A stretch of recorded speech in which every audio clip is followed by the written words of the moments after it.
क्या होता है एलएएफ और एमएसएफ? बैंकिंग सेक्टर में जो कुछ टर्म्स होती हैं काफ़ी ज़्यादा यूज़ की जाती हैं, काफ़ी ज़्यादा सुनने को मिलती हैं। उनमें से 2 टर्म को आज हम डिस्कस करेंगे जो है एलएएफ और एमएसएफ। अब यहाँ पर सबसे पहले हम बात करेंगे एलएएफ। इसको कहा जाता है चलनिधि समायोजन सुविधा। इसको इंग्लिश में कहा जाता है लिक्विडिटी एडजस्टमेंट फैसिलिटी। क्या कहा जाता है?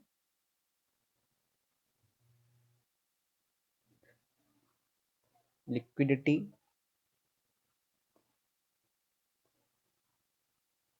Adjustment facility. ठीक है। अब ये क्या होता है, अब इसको हम देखेंगे। सबसे पहली चीज है, ये एक मॉनेटरी पॉलिसी टूल। क्या है? एक मॉनेटरी पॉलिसी टूल है। अब इसके अंतर्गत बैंकों को पुनः खरीद समझौते, जो रीपर्चेज एग्रीमेंट कहा जाता है, रेपो एग्रीमेंट के माध्यम से ऋण प्राप्त करने या फिर रिवर्स रेपो एग्रीमेंट के माध्यम से आरबीआई को ऋण प्रदान करने की अनुमति प्रदान करता है। जो हमने रेपो पढ़ा था, रिवर्स रेपो पढ़ा था, अगर आपको रिवर्स रेपो और रेपो के बारे में जानना है तो प्रीवियस वीडियो में हम इस पर चर्चा कर चुके हैं। इसका लिंक आपको डिस्क्रिप्शन में मिल जाएगा। अब यहाँ पर बात की जा रही कि जो मॉनेटरी पॉलिसी टूल है एलएएफ, लिक्विडिटी एडजस्टमेंट फैसिलिटी, इसके अंतर्गत हम रेपो होता है, जो रिवर्स रेपो होता है, उनकी भी यहाँ पर बात की जाती है। सिंपल सी बात यहाँ पर यह है कि जो बैंक हैं उनको जब रुपए की जरूरत पड़ती है तो वो रिजर्व बैंक से, आरबीआई से रुपए लेते हैं। ठीक है। या फिर उसको रुपए देते हैं। तो ये चीजें किसके अंतर्गत आती हैं? ये चीजें आती हैं चलनिधि समायोजन सुविधा के अंतर्गत। अब ये कब से स्टार्ट हुई थी? अब यहाँ पर एक इम्पोर्टेंट नाम है नरसिंघम समिति। जो नरसिंघम कमेटी थी, उन्होंने 1998 में बैंकिंग रिफॉर्म्स यानी कि बैंकिंग सेक्टर में जो सुधार है उस पर एक समिति का गठन किया गया था, जिसको लीड किया था नरसिंघम ने। अब यहाँ पर जो इस समिति ने जो आउटपुट दिए थे उसका एक परिणाम कह सकते हैं कि एलएएफ उसका एक परिणाम है। 1998 में ये नरसिंघम समिति ने दिया था, लेकिन ये 2000 तक आते आते ये पूरी तरह से लागू हो पाया। अब यहाँ पर एलएएफ से मुद्रा आपूर्ति को बढ़ाकर व घटाकर अर्थव्यवस्था में मुद्रास्फीति का प्रबंधन किया जा सकता है। देखो यहाँ पे सिंपल सी बात हो रही है, मुद्रास्फीति अब कैसे यहाँ पर किया जाता है? जैसे हमने रेपो रेट में पढ़ा था, अ, अगर मार्केट में मुद्रास्फीति यहाँ पर ज्यादा हो रही है, मतलब कि आप ज्यादा रुपए में कम वस्तु खरीद पा रहे हैं पहले की अपेक्षा, तो वहां पर रेपो रेट अप्लीकेबल होता है। अब रेपो रेट क्या होता है, सिंपल से हम समझेंगे, हम प्रीवियस वीडियो में बात कर चुके हैं, लेकिन फिर भी एक बार यहाँ पर बता देते हैं। रेपो रेट का मतलब होता है जब कोई बैंक आरबीआई से रुपए उधार लेता है, लोन लेता है, तब आरबीआई उस बैंक पर एक इंटरेस्ट लगाती है, ब्याज लगाती है, जिसको रेपो रेट कहा जाता है। अब अगर रेपो रेट ज्यादा होगा, आरबीआई ज्यादा ब्याज लेगी किसी बैंक से, तो उस बैंक को क्या करना होगा? उस बैंक को अगर जो रुपए हैं वो मार्केट में सप्लाई करना है, जैसे कि लोन देना है, तो वो उस पर भी ज्यादा चार्ज लेगी कस्टमर से। सिंपल सी बात है, अगर आरबीआई ने किसी बैंक से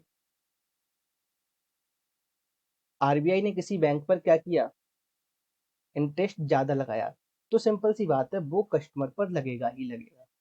क्योंकि बैंक कहाँ से लाएंगी? बैंक जो कस्टमर है उनके साथ ही तो यहाँ पर एक तरह से समझौते होते हैं, चल रहे हैं, व्यापार चलता है, तो वहां पर रेपो रेट काम आता है।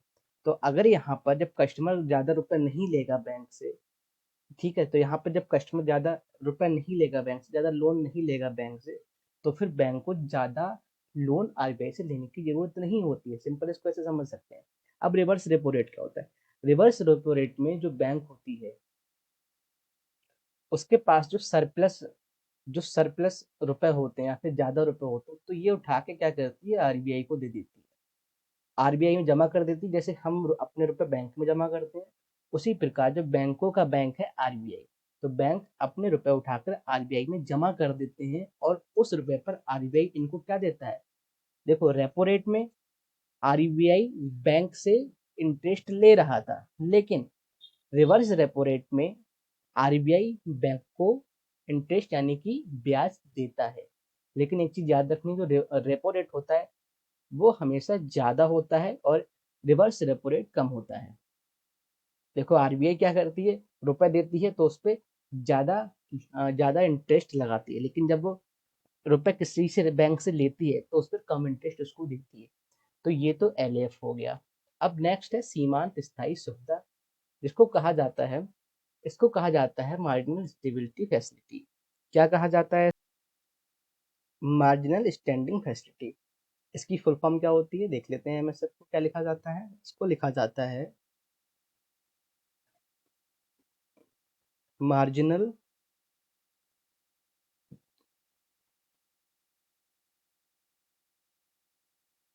Marginal standing facility. ठीक है। अब यहाँ पर क्या होता है, देखो एलएएफ में कोई बैंक आरबीआई से रुपए लेता है या फिर उस आरबीआई को रुपए देता है, ये एक जनरल केस है। ऐसा होता है क्योंकि बैंक क्या करती हैं, जरूरत होती है तो आरबीआई से रुपए ले लेती हैं, या फिर ज्यादा हो जाता है तो आरबीआई को रुपए दे देती है। लेकिन एमएसएफ कब लागू होता है? सीमांत स्थायी सुविधा या फिर मार्जिनल स्टैंडिंग फैसिलिटी, ये कब होती है? अब यहाँ पर सबसे पहले हम समझेंगे, जैसे एक बैंक है, ठीक है, बैंक वन, बैंक टू और बैंक थ्री, ये होगी बैंक। अब इन सबसे ऊपर है आरबीआई। अब यहाँ पर क्या होता है, देखो एक बैंक दूसरी बैंक से रुपए ले लेती है और उसको रुपए दे देती है, ठीक है, मतलब एक बैंक दूसरी बैंक से लोन ले भी सकती है और उसको रुपए दे भी सकती है, मतलब कि उसको रुपए जमा भी कर सकती है। इसी तरह से कोई भी जो बैंक है वो आपस में लोन ले सकती हैं, एक दूसरे से रुपए ले सकती हैं, एक दूसरे को रुपए दे सकती हैं, ठीक है। ये तो बात हो गई एक जनरल केस में। लेकिन अब कभी कभी ऐसा होता है कि जब किसी बैंक की ऐसी कंडीशन आ जाती है कि वो दूसरी बैंक से रुपए नहीं ले सकती है, ठीक है। अब जैसे सपोज किया बैंक वन है, ये बैंक टू से रुपए नहीं ले सकती, बैंक थ्री ने भी इसे रुपए देने से मना कर दिया, बैंक टू ने भी इसे रुपए देने से मना कर दिया। अब इस केस में इसके पास क्या है, इसके पास रुपए की कमी हो रही है, इस बैंक के पास रुपए की कमी हो रही है। अब जब रुपए की कमी हो रही है तब ये बैंक क्या करेगा, ये बैंक क्या करेगा? अब इस बैंक के पास क्या है, ये क्या करेगा? तो जो सीमांत स्थायी सुविधा है, एमएसएफ है, मार्जिनल स्टेबिलिटी फैसिलिटी है, इसके तहत, इसके अंतर्गत ये आरबीआई से रुपए ले सकता है, आरबीआई से रुपए ले सकता है। यहाँ पर बात हो रही थी, देखो एलएएफ में बात हो रही थी, जनरल बात है, ठीक है। लेकिन ये कंडीशन है, जब एक ऐसी कंडीशन आ जाती है कि जो इंटर बैंक तरलता की भारी कमी, मतलब कि बैंक आपस में लेन देन नहीं कर सकती, कोई एक बैंक दूसरी बैंक से लेन देन कर ही नहीं सकती, ऐसी कंडीशन आ जाती है, तो उस केस में ये जो बैंक है वो डायरेक्ट आरबीआई से एमएसएफ के अंतर्गत रुपए ले सकती है, एमएसएफ के अंतर्गत रुपए ले रही है यहाँ पर, ठीक है। अब यहाँ पर देखेंगे, यह बैंकिंग प्रणाली को अप्रत्याशित चलनिधि के संकट के खिलाफ सुरक्षा प्रदान करता है, ठीक है। अब यहाँ पर देखेंगे, देखो वही बात है कि अचानक से कोई ऐसी समस्या आ जाती है बैंक के पास कि वो इंटर बैंकिंग फैसिलिटी उसके पास अवेलेबल नहीं रहती है, दूसरी बैंक से रुपए नहीं ले सकती, उसके पास भी रुपए नहीं है, तो उस केस में वो एमएसएफ के अंतर्गत आरबीआई से रुपए ले सकती है। अब यहाँ पर एक चीज देखने की, जो रेपो दर है उससे अधिक रहती है। जो रेपो दर है, रेपो दर में क्या हो रहा था, एक बैंक जा रही थी आरबीआई के पास, उससे रुपए ले रही थी रीपर्चेजिंग ऑर्डर्स पर, और वहां पर एक इंटरेस्ट लगा रहा था आरबीआई। लेकिन यहाँ पर एमएसएफ की जो दर है वो रेपो दर से भी अधिक है, ठीक है, ये याद रखना है। एमएसएफ को भारतीय रिजर्व बैंक में 2011-12 की अपनी मौद्रिक नीति में पेश किया गया। कब पेश किया गया था इसको? 2011-12 की अपनी जो मौद्रिक नीति में हमने पेश किया। अब यहाँ पर एक इंपॉर्टेंट चीज है जो देखो, आरबीआई के तहत सभी अनुसूचित बैंक आपातकालीन स्थितियों में अपनी एनडीटीएल, शुद्ध मांग और समय देनदारियां या फिर एसएलआर प्रतिभूतियों के 1% तक धन प्राप्त कर सकते हैं। अब यहाँ पर दो चीज देखनी है, पहली है अनुसूचित बैंक, दूसरा है एनडीटीएल, ठीक है। देखो चल निधि समायोजन सुविधा, ये सारी बैंक के लिए अवेलेबल है, ठीक है। जो ऑल बैंक हैं ये सभी के लिए अवेलेबल है, लेकिन एमएसएफ केवल अनुसूचित बैंक के लिए ही अवेलेबल है। जो शेड्यूल्ड लिस्ट में, जो आरबीआई की शेड्यूल्ड लिस्ट में जो बैंक आती हैं, ये सुविधा केवल उन्हीं के लिए, ठीक है। अनुसूचित बैंक या फिर जो शेड्यूल्ड बैंक है उनके लिए। लेकिन अब सवाल ये है कि ये कितना पैसा ले सकती है, ये एमएसएफ के अंतर्गत कितना पैसा ले सकती है आरबीआई से। तो यहाँ पर देखना है NDTL, NDTL, net demand and time liabilities का 1%, ठीक है। 1% ऑफ एनडीटीएल, मतलब किसी बैंक का जो एनडीटीएल है, जो अनुसूचित बैंक है उसका जो एनडीटीएल है, उसका 1% रुपए तक ही वो एमएसएफ के अंतर्गत आरबीआई से ले सकते हैं। अब एनडीटीएल क्या होता है, एनडीटीएल क्या होता है ये समझेंगे। अब देखो, हम अज्यूम कर रहे हैं कि किसी बैंक के पास इतना फंड है। अब ये फंड कहाँ कितना कितना होता है, इस फंड में कुछ चीजें होती हैं, जैसे कि इस फंड में इसने दूसरी बैंक में उठा के जमा कर दी, ठीक है। इस फंड में से कुछ फंड हम माइनस कर देते हैं, जैसे कि माइनस क्या करा इसने,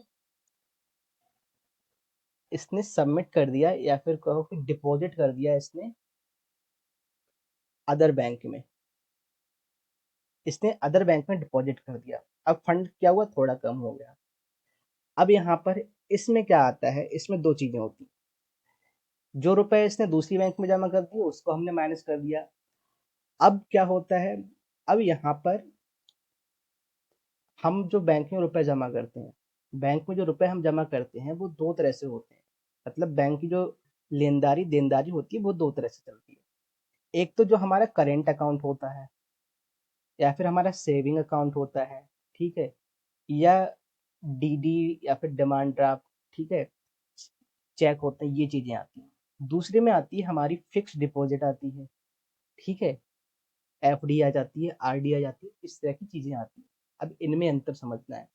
जो हमारा करंट अकाउंट है, सेविंग अकाउंट है, वो हमारा किस में आता है, वो आता है नेट डिमांड में, ठीक है। ये किस में आती है, ये आती है डिमांड में। डिमांड का क्या मतलब है कि आप जब चाहें, जैसे कि आपका जो क्रेडिट कार्ड है, क्रेडिट कार्ड के जो चार्जेस होते हैं वो इसमें आते हैं। अब डिमांड के तहत आप तुरंत रुपए निकाल सकते हैं, इसको हम ऐसे समझेंगे कि तुरंत, ठीक है, तुरंत आप बैंक से रुपए ले सकते हैं। मतलब कि बैंक, अगर कस्टमर ने कहा कि मुझे रुपए चाहिए, एक हम आइडियल केस लेके चलते हैं, कस्टमर ने कहा मुझे 1 लाख रुपए चाहिए और वो अपने करंट अकाउंट से निकाल रहा है, तो बैंक को देना पड़ेगा, क्योंकि वो उसकी क्या है, ये लायबिलिटीज है बैंक की, क्या है, बैंक की लायबिलिटीज है, नेट डिमांड हो जाता है।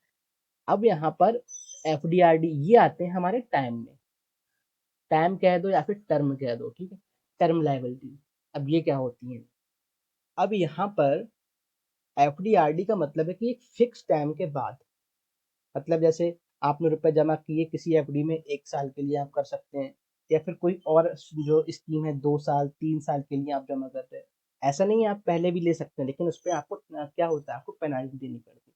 तो हमें ये समझना है कि जो बैंक का टोटल फंड होता है, जो बैंक का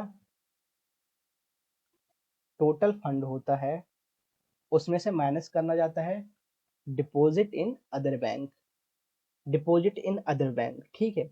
उसके बाद जो बचता है, उसके बाद जो बचता है एक तरह से कहें, वो उसका एनडीटीएल होता है।